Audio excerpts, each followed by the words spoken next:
As my mom was dying, my teacher snatched my phone, mocked me in front of everyone, and locked me in the classroom while I tried to leave. What teacher lost everyone's respect in one day?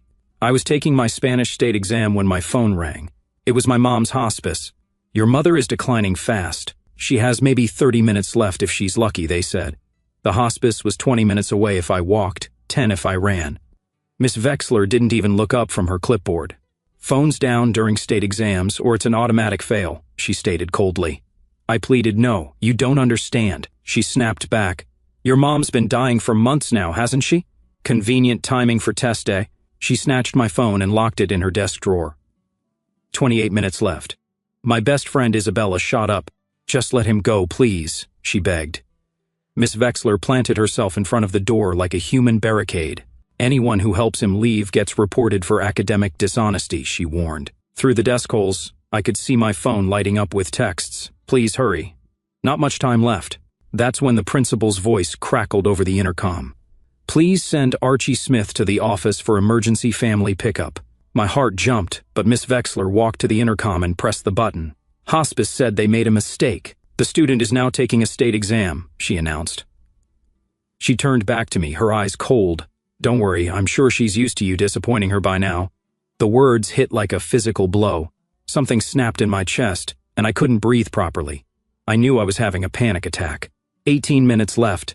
Suddenly, the foster kid, who never speaks, stood up. His mom's the only adult who remembered my birthday. Her cake was the first birthday cake I ever had. "Please let him say goodbye," he pleaded. "Sit down, Anthony," Miss Wexler ordered. Anthony's face crumbled, but he sank back into his chair. Miss Wexler scanned the room with narrowed eyes, daring anyone else to speak. "You know what I think?" she said, turning back to me with a cruel smile playing at her lips. "I bet she's not even sick." Her fingers flew across the thermostat keypad. "Probably just wants attention, like you always do." Beep. Emergency shelter mode activated. The door locks clicked. We were sealed in. 15 minutes left. I could still make it if I ran the whole way. My chest was tight now, like someone was sitting on it. My heart was breaking in two. "He's having a panic attack," someone yelled. Maya, the special needs student, was crying now. "Winnie," everyone laughed at my stutter. "His mom taught me bubble breathing exercises. Every day for free," she stammered. Miss Wexler was standing now. "Maybe if Archie spent less time visiting her and more time studying, he wouldn't need to fake emergencies," she sneered. My Apple Watch buzzed with Mom's heart monitor alert. Her vitals were dropping. 12 minutes left. Maybe if I sprinted, I could see her. I was on my knees now, gasping. "Please, she's dying," I begged. The classroom phone started ringing. "Hello, is this Archie Smith's high school? His mom is—" Miss Wexler unplugged the phone mid-sentence. "Amazing how the hospice knows exactly when we're taking state exams," she mocked. Ellie, the quiet girl who was always covered in bruises, stood up, shaking. She listened to me when no one else did. She saved my life. She wouldn't fake it. Please. Miss Wexler turned on her with pure venom. "Well, this is the same mother who got me written up last month. Consider it karma. You're welcome." 8 minutes left. My legs gave out. I was crawling toward the door. That's when Ashley, perfect straight-A Ashley, who'd never gotten a detention in her life, climbed on her desk. "I have something to confess," she declared. Miss Wexler whipped around. "Ashley, what are you—" Ashley cut her off. "I cheated on every test. I stole the answer keys. I hacked your computer." Miss Wexler gasped. "What?" Ashley continued. "Check your computer. It's all there." Miss Wexler abandoned the door, fumbling with her computer password. Ashley turned to me and grabbed my arm. "Window, now!" The whole class erupted, desks banging, kids shouting fake confessions. I grabbed a chair with shaking hands. Smash! Glass shattered everywhere. I was through the window, cutting my hands, hitting the ground running. 6 minutes left. I ran like I'd never run before, my chest on fire, heart shattering with every step. I burst through the hospice doors to room 119. My mom looked so small in that bed, her skin paper thin, almost translucent. When I crashed through the door, completely out of breath with blood dripping from my hands, her eyes fluttered open. "Mom, I love you so much. I'm so sorry," I gasped.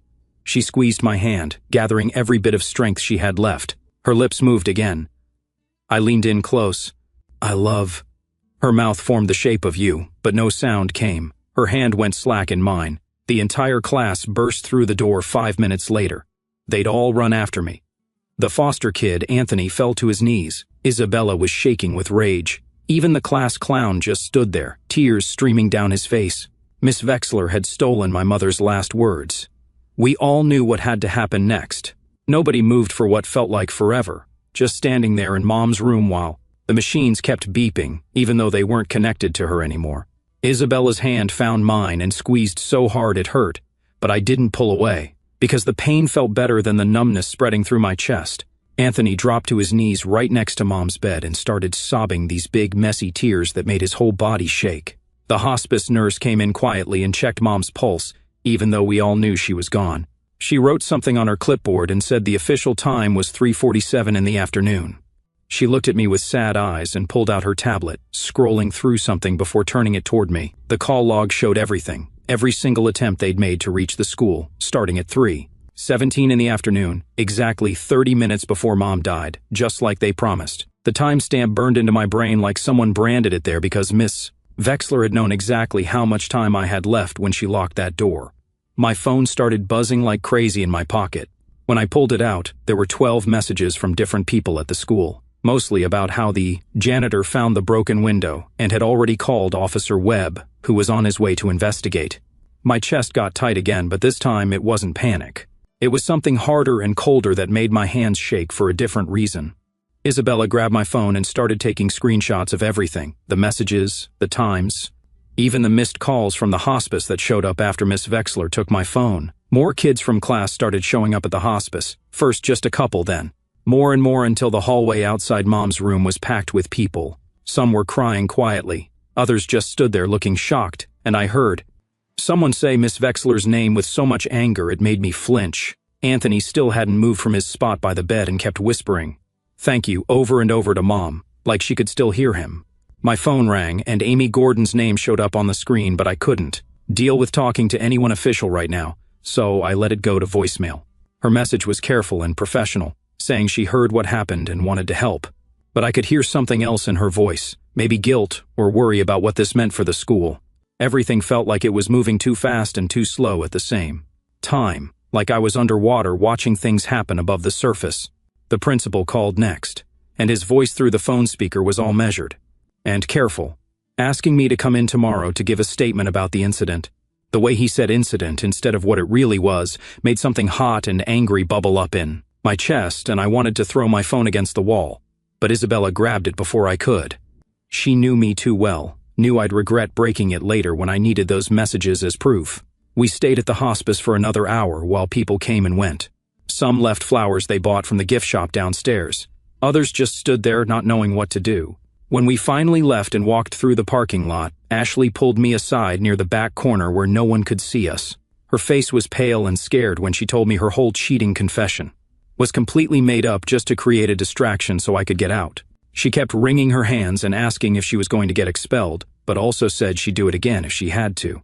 I didn't know what to say because part of me wanted to thank her and part of me wanted to tell her she shouldn't have risked her whole future for me. Isabella had already started a group chat while we were still in the parking lot and sent a message, asking everyone to write down exactly what they remembered while it was still fresh in their minds. Within an hour, my phone had 17 different messages from classmates, all saying the same basic thing about how Miss Wexler locked us in and ignored the hospice calls. Maya's message was the hardest to read because she typed out exactly how she talked, with all the stuttering, and wrote about how Mom helped her every single day for free when no one else would. The foster home people came to pick up Anthony, but he didn't want to leave, and they had to practically drag him to their car while he kept looking back at the hospice building. That evening, I sat alone in Mom's room at home with all her things the hospice had given me in a plastic bag. Her favorite sweater still smelled like her lavender perfume, and when I held it up to my face, I could almost pretend she was still there. The half-formed words she couldn't finish saying kept playing in my head, over and over. That silent "you" her mouth made but couldn't voice. I folded the sweater carefully and put it back in the bag with her reading glasses and the book she'd been halfway through. Around 8 in the evening, the whole group from class showed up at my door without anyone planning it, and we walked through the neighborhood together, not really talking, but just being there. There's something really strange about Miss Wexler's reaction here. She seems way too prepared for this exact situation, like she knew the hospice would call during the exam. The way she immediately dismissed it as convenient timing and then claimed the hospice.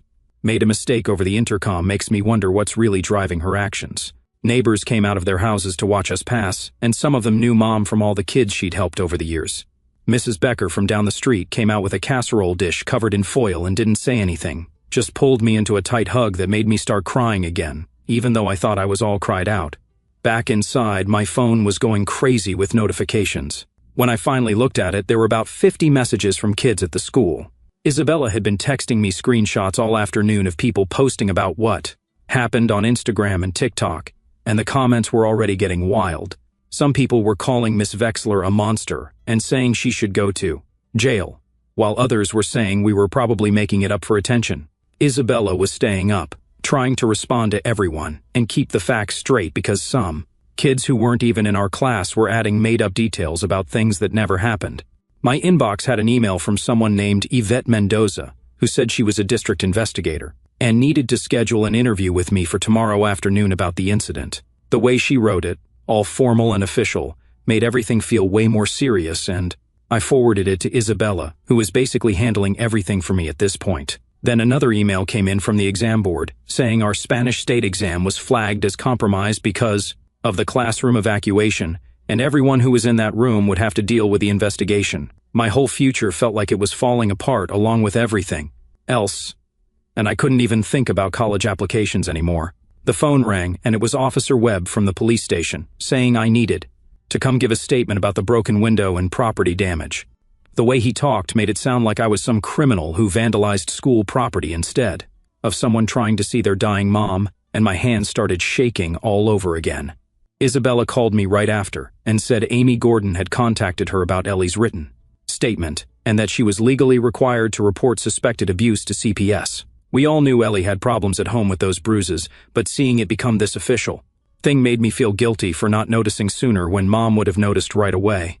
Later that night, I had to sit at the kitchen table with all the hospice paperwork and sign a bunch of forms with the official time of death printed in black ink staring back at me.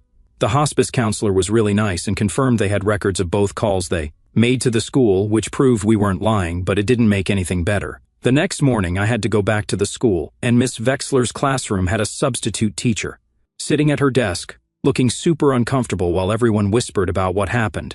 Walking down the halls was awful because I couldn't tell if people were staring at me, because they felt bad, or because they just wanted to see the kid from the viral story. I kept my head down and tried to just get through each class without breaking down again. Amy Gordon pulled our whole group into her office during third period for what she called a grief check-in, and Anthony actually talked in full sentences for the first time I could remember. He told us how Mom was the only adult who ever made him feel like he mattered, and how she remembered things about him that even his foster parents forgot.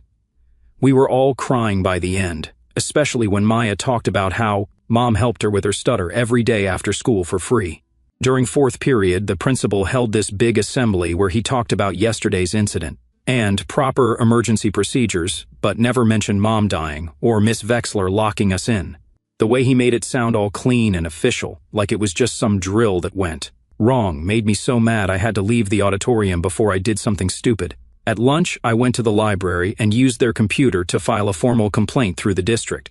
His online portal, with Isabella helping me write everything down with all the exact times and details. Ashley came over and added her part about the fake confession she made to distract Miss Vexler and took full responsibility for lying about cheating, even though she was just trying to help me. The librarian kept looking over at us because we were all crowded around one computer, but she didn't say anything when she saw we were crying. That afternoon, more kids started coming forward with their own stories about Miss Vexler and how she'd done cruel things to them over the years, but nobody had ever reported it before. One girl said Miss Vexler made her take a test the day after her dog died and told her animals don't have souls, so she shouldn't be upset.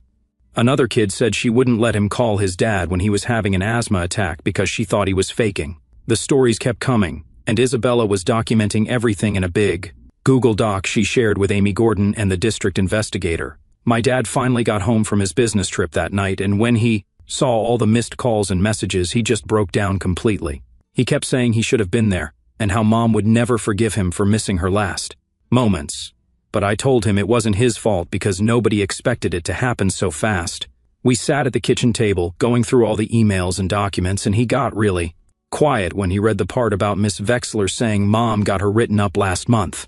He told me that Mom had reported Miss Vexler for making a special needs kid stand in the corner for an hour as punishment, and the principal had dismissed it as a misunderstanding. Now it made sense why Miss Vexler had been so cruel about everything. She wanted revenge on our family.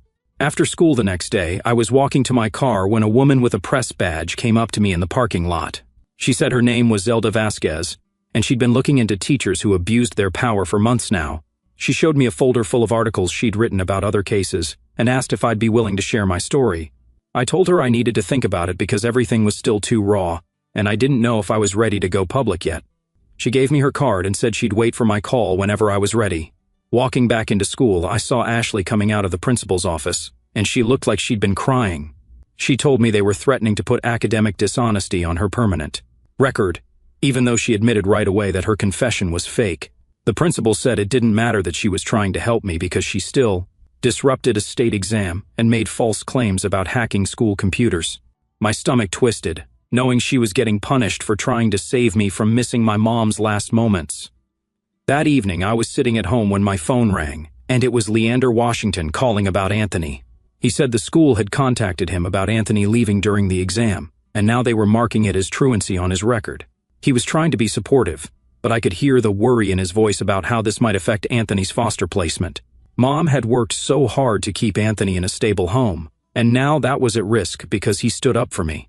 The next morning, a package arrived from the hospice with all their call logs and the nurses' notes from that day. Every single call they made to the school was documented with exact times and what they said each time. The notes showed how many times they tried to reach me and how urgent they said it was. I spent an hour making copies of everything while Isabella scanned it all to create digital backups on 3 different drives. Later that day, Officer Webb came to review the school security footage with me in the main office. We watched the footage from that morning, and you could see Miss Vexler typing on the shelter mode keypad right after the principal's announcement played over the intercom. The timestamp showed she activated it exactly 17 seconds after being told to send me to the office for emergency pickup. Even Webb looked uncomfortable watching it, and he kept shaking his head while taking notes. The next day at school, I saw a woman in a suit walking Ellie to the counselor's office, and I found out later she was from CPS. Amy told me after lunch that they'd found evidence of serious problems at Ellie's home and were opening a full investigation. Mom had been right to worry about her all those times she noticed the bruises, and now I wished she was here to help Ellie through this. 2 days later, I got called to the district office for an interview with Yvette Mendoza from the school board. The interview felt more like being interrogated about the exam than about what Miss Vexler did to me. She kept asking if anyone had their phones out during the test and whether the exam papers were secure the whole time. She wanted to know if anyone could have taken pictures of the questions or shared answers while everything was happening. I realized, sitting there, that the district cared more about their test scores and exam security than they did about a kid missing his dying mother. When I pulled up my Apple Watch to show Mendoza the data from that morning, she finally paid attention. The watch had recorded every heart monitor alert from Mom's medical devices during those 30 minutes. You could see her heart rate dropping minute by minute while I was trapped in that classroom. Having to use my mom's dying heartbeat as evidence made me feel sick, but I showed her anyway. Mendoza took photos of the watch screen, but her face stayed blank, like she was looking at a spreadsheet instead of proof of my mom's final moments. The next morning, Isabella had organized a sit-in outside Miss Vexler's empty classroom before first period. How did Isabella manage to organize all those students for a sit-in when everyone was already dealing with so much? The way she kept track of everything in Google Docs and helped file complaints while still planning protests shows such amazing organizational skills for a teenager. About 40 kids showed up and sat silently in the hallway with signs that said things like, "Let us say goodbye and humanity over test scores." The vice principal came out and threatened everyone with suspension if they didn't move, but nobody got up. We all sat there until the first bell rang, and then quietly went to our classes without saying a word. That afternoon, Bennett Mason from the Teachers Union released a statement to the local news defending Miss Vexler's right to due process. The statement warned against rushing to judgment and said, teachers need to maintain exam security without being blamed for following protocol. Reading it made me understand that no matter what she did to me, she was going to have professional defenders protecting her. The system was designed to protect teachers like her, not students like me, and that made everything feel even more hopeless. That evening, I dragged myself to the school board meeting, even though every part of me wanted to stay in bed. The meeting room was packed with parents and teachers, and I signed up for public comment with shaking hands. When they called my name, I walked to the podium and looked at 5 board members, shuffling papers and checking their phones, like they had better places to be. I started telling them what happened, and my voice cracked on every other word, but I kept going. I told them about the hospice call, the locked door, and Mom dying while I was trapped in that classroom. One board member was doodling on his notepad, and another kept looking at the clock on the wall. Halfway through my statement, the room started spinning, and my chest got so tight I couldn't breathe right. The panic attack hit me hard, and I gripped the podium to stay standing. That's when Amy Gordon stood up from the audience and walked right up to me. She started doing the breathing exercises Mom had taught Maya. 4 counts in and 4 counts out, and slowly the room stopped spinning. I finished my statement with tears running down my face and my voice barely above a whisper. The board members thanked me for my time and moved to the next speaker, like nothing had happened. The next morning, I woke up to my phone going crazy with notifications. Zelda Vasquez had published her article about what happened, and it was everywhere, online and in the local paper. The comment section was a war zone, with people calling us spoiled kids who didn't. Respect teachers and others sharing their own bad experiences with Miss Vexler. Isabella was screenshotting the worst comments and saving them in a folder she labeled evidence. Some parents were saying we should have followed the rules, and others were saying no rule was worth what happened to me. The arguing got so bad the paper had to turn off comments. My email dinged with a message from the exam board about scheduling my makeup test. The only slot they had was the same day as Mom's funeral, which was in 3 days. I emailed back, explaining the conflict, and they said I could take it next month. But it might affect my college application since scores would be late. Every single option felt like another punishment for trying to see my dying mom. Isabella's mom found out I was trying to handle all the funeral stuff alone and started a GoFundMe without asking me. She wrote about how Mom had helped so many families over the years, and now it was time to help her son. Within 6 hours, it raised $8,000 with donations from families Mom had tutored for free and kids she'd fed when their parents couldn't afford lunch. I was grateful but also felt like a charity case and hated that everyone knew I couldn't even afford to bury my own mother. Ashley submitted a formal written statement to the school district, explaining she'd lied about hacking Miss Vexler's computer. She included screenshots of her real grades, showing she'd never needed to cheat, and explained she only said it to create a distraction so I could escape. Her parents were so mad at her for getting involved that they grounded her for a month and took away her car. A letter came from Officer Webb, saying I needed to pay $200 for the broken window or do 20 hours of community service. The fact that I was getting punished for breaking a window to see my dying mother made me so angry I threw the letter across the room. Isabella's mom said she'd help me fight it, but I was too tired to care anymore. That night, I was going through Mom's stuff and found an old voicemail on my phone from 2 weeks ago that I'd never deleted.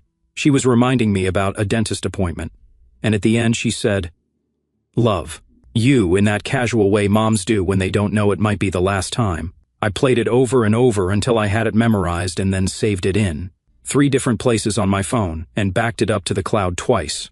The principal sent an email to all parents that night, trying to cover everything up. He blamed what he called the incident on a technical error with the intercom system and claimed Miss Vexler couldn't hear the announcement properly because of static.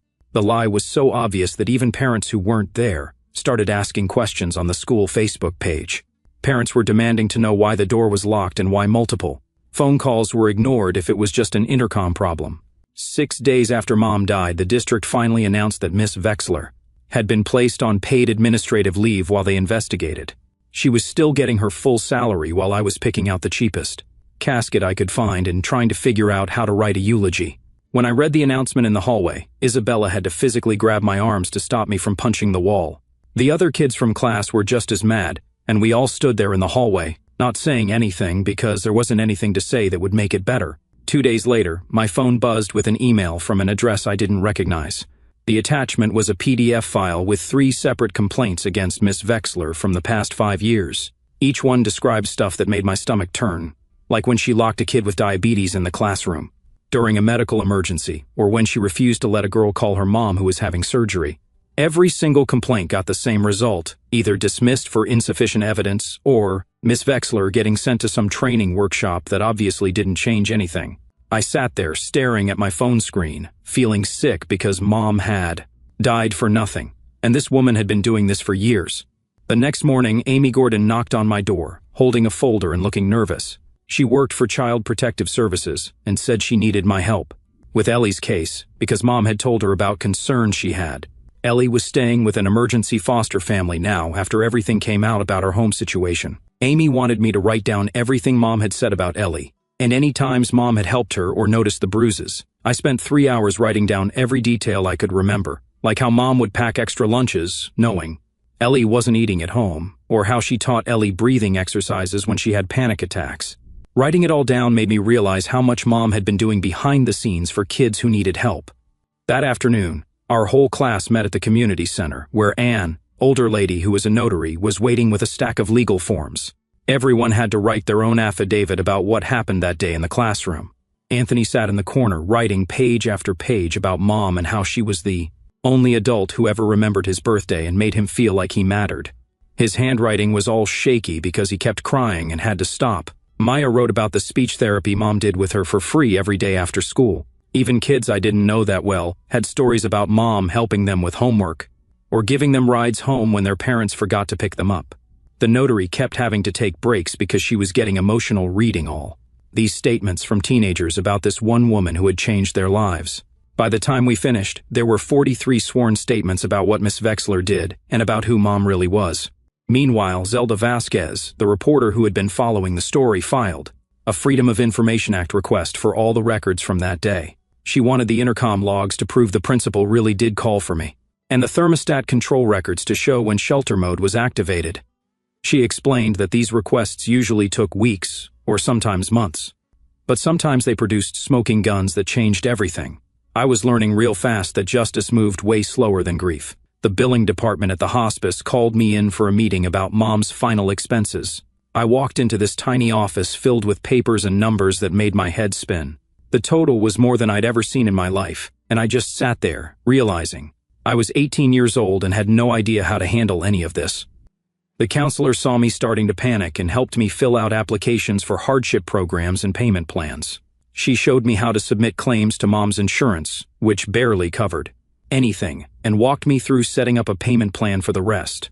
I left that office feeling like I was drowning in adult stuff I wasn't ready for, while Miss Vexler was probably at home watching TV. The next day, Leander Washington, one of the foster parents Mom worked with, brought Anthony over to my place. We spent the whole afternoon going through a box of photos Mom had kept of all the birthday cakes she made for foster kids over the years. Anthony found the picture of his cake from last year, an elaborate superhero theme with his name spelled out in frosting. Miss Vexler getting paid leave while this kid picks out cheap caskets. Something tells me the district knew about those past complaints all along, but kept them buried until this became too public to ignore. He held that photo like it was made of gold and kept saying it was the first birthday cake anyone ever made just for him. Leander told us Mom had made cakes for 37 different foster kids over the past 10 years and never charged a single family. We all sat there crying, and it felt okay to cry together about someone who had loved us that much. Then Ashley's parents showed up at the school with an expensive lawyer, demanding to meet with the administration. They were threatening to sue the school district for putting their daughter in a position where she felt she had to lie and create a distraction just so I could see my dying mom. The principal actually called me that afternoon, asking if I could talk to Ashley's parents and convince them not to sue, like I had any control over what they did. I hung up on him without saying anything, because what was there to say to someone who thought I could fix his mess? A week into the investigation, the district suddenly expanded it to include the principal's response to the hospice call. Yvette Mendoza seemed frustrated when she told me the case kept growing and getting more complicated. She kept talking about protocols and procedures while I just wanted to scream that my mom was dead and nothing they did would bring her back. These small victories everyone kept mentioning didn't feel like victories when I went home to an empty house every night. Isabella got fed up with Mendoza's attitude and confronted her right outside the district office with her phone recording. She asked point blank why they cared more about test protocol violations than the actual harm that was caused. Mendoza tried to dodge the question at first, but Isabella kept pushing until Mendoza admitted they were mainly concerned about the state exam irregularities and whether proper procedures were followed. That night, we posted the recording online, and within hours it had thousands of views and comments from people calling out the district for missing the point entirely. The next morning, someone slipped an envelope under my door with no return address. Inside was a copy of the technical manual for the exact model of thermostat in our classroom. The pages about emergency shelter mode were highlighted, showing it required a specific 5-digit override code to activate, which proved Miss Wexler had deliberately locked us instead of it being some accident, like she was claiming. The evidence kept piling up, but nothing seemed to change, and Miss Wexler was still getting paid while I was trying to figure out how to pay for a funeral. 2 days later, a thick envelope from the school district showed up, containing the FOIA documents Zelda had requested weeks ago. But something was wrong, because right where the principal's announcement should have been, there were just blank pages with timestamps missing from exactly 10:47 to 10:52 in the morning. Zelda came over that night and spread all the papers across my kitchen table, pointing at the gaps with her pen and explaining how this kind of selective deletion never happens by accident, and someone had to deliberately remove those specific minutes from the official record. She photocopied everything and added it to the growing folder of evidence we were building. Even though it felt like collecting proof of a crime nobody wanted to prosecute, the pre-hearing conference happened 2 weeks after Mom died, and they packed us into a small conference room at the district office, where a lawyer in a gray suit announced that student testimony would be limited to direct observations only, with no emotional impact statements allowed. Isabella's mom started arguing immediately, saying they were trying to erase the human cost of what happened. But the lawyer just kept repeating the same phrase about maintaining professional standards and avoiding prejudicial testimony. Anthony sat there with his fists clenched while Maya's parents took notes, and Ashley's lawyer whispered something to her dad, who looked ready to explode. They handed out forms we had to sign, agreeing to the testimony restrictions, and I watched everyone reluctantly put pen to paper, knowing we had no choice if we wanted to be heard at all. 3 days after that meeting, Amy called to tell me Ellie had been moved to a temporary shelter facility after her foster placement fell through. She said it was actually safer than where she'd been before, but the way her voice caught on the word safer told me everything. I went to visit Ellie at the shelter and found her in a sterile common room with plastic furniture and cameras in every corner, and she looked smaller somehow, like the system was slowly erasing her. She told me Mom would have been devastated to see another kid falling through the cracks, and I couldn't argue because Mom spent years trying to help kids like Ellie find stability. The community service paperwork arrived the next morning, requiring my signature to confirm 20 hours of unpaid work at the school for the window I broke to save my mother's life. Officer Webb showed up at my door to witness the signing, and at least he had the decency to look ashamed. When I wrote my name on the line, agreeing to give free labor to the place that killed my mom, he mumbled something about just following protocol, but we both knew this was the system protecting itself by making me the criminal instead of them. Mom's funeral was 4 days later in the small chapel she'd always liked. Even though we couldn't afford much, the entire class showed up, filling every pew and standing along the walls. Anthony had written a poem about birthday cakes and second chances that he read in a shaking voice. Maya managed to sing Mom's favorite hymn, despite her stutter getting worse with every verse. Even kids who barely knew her came to pay respects, and I recognized faces from the hallway who'd never spoken to me but somehow knew what Mom meant to our school. Miss Wexler didn't show her face, which was good because Isabella looked ready to fight anyone who dared defend what happened that day. The exam board letter came a week after the funeral, granting me a partial waiver that let me graduate without the Spanish exam but marking it as incomplete on my permanent transcript. They made it sound like mercy, but really it meant some colleges would automatically reject my application because of that incomplete mark following me forever. Another dream Mom wouldn't see come true because one teacher decided her power trip mattered more than a dying woman's last moments with her son. The district hearing finally happened 3 weeks after. Mom died in a big conference room with wood paneling and a long table where 5 board members sat like judges. They presented their evidence first, with printed logs, policy manuals, and PowerPoint slides about proper emergency procedures, while we sat there with our stories of what actually happened in that room. Mendoza kept talking about precedent and liability concerns while we tried to explain about humanity and basic decency. But you could see the divide in the room between people who saw policies and people who saw pain. The principal testified that he'd followed standard protocol, and the board members nodded like that mattered more than the fact that he'd lied about my mom's condition to keep me trapped. When they announced their decision a week later, the principal received an official reprimand and 40 hours of crisis management training, but kept his job, his full salary, and his pension. The The district newsletter called it a resolution and talked about learning opportunities and improved procedures, but everyone knew it was just the system protecting one of their own. Miss Vexler got reassigned to an administrative role at the district office, pending remediation training, which meant she was still getting paid to push papers instead of facing any real consequences. The other students looked at me, expecting anger or rage, but I just felt empty, because we all knew she'd be back in a classroom within a year, maybe two.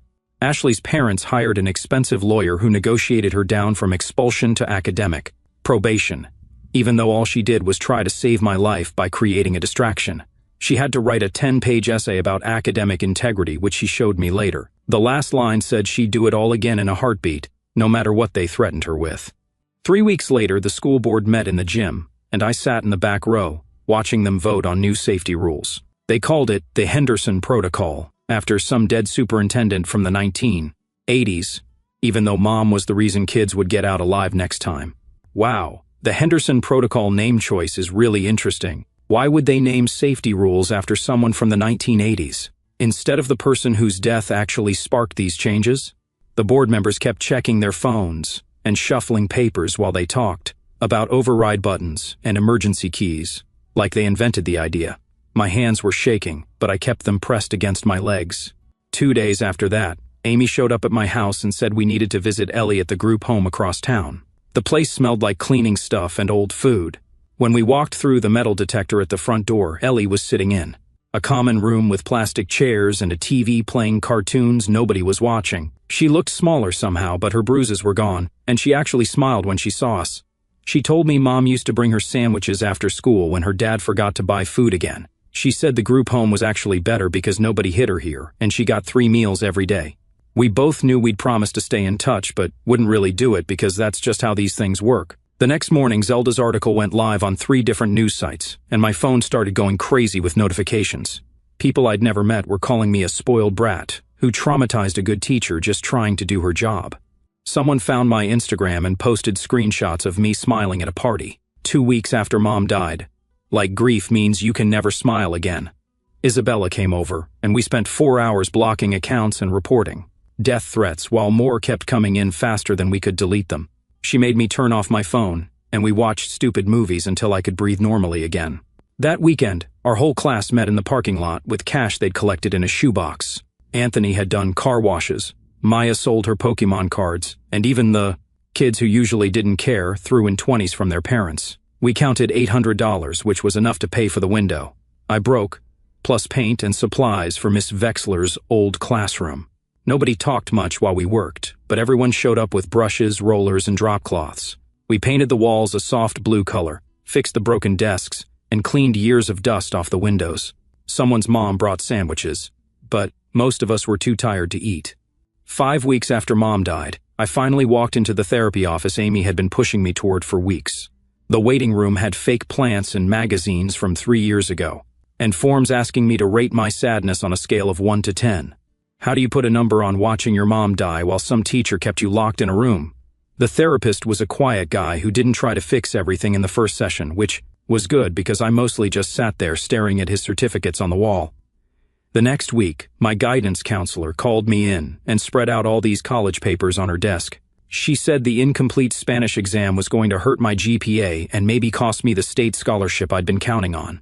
We spent an hour looking up grants for kids who lost parents and filling out forms that wanted to know exactly how much money Mom left me, which was basically nothing. She kept saying education was the way forward, just like Mom used to say, and I wanted to tell her to stop, but I didn't. 6 weeks later, I was lying in bed at 2 a.m, playing that last moment over and over in my head. Mom's mouth making the shape of you with no sound coming out, but her eyes saying everything she couldn't. I finally understood that the words didn't need sound to be real because love doesn't need perfect pronunciation to count. I could feel what she meant in the way she squeezed my hand, and the way she looked at me, like I was the most important thing in her whole world. The next morning, our class went back to the school early to install a small metal plaque by the classroom window I'd broken. It just said, "Every minute matters," because the school wouldn't let us put Mom's name on it, even though everyone knew what it meant. Anthony screwed it into the brick while Maya held it straight, and Isabella took pictures for kids who couldn't make it. The principal walked by and frowned but didn't say anything because what could he really do now? I heard later that Miss Vexler had to walk past it every morning at her new job at Jefferson, middle school across the district, and I hope she thought about Mom every single time. Thanks for letting me question things right alongside you. Hopefully, my wondering was actually helpful in some way. Until we meet again, like the video. It helps more than you think.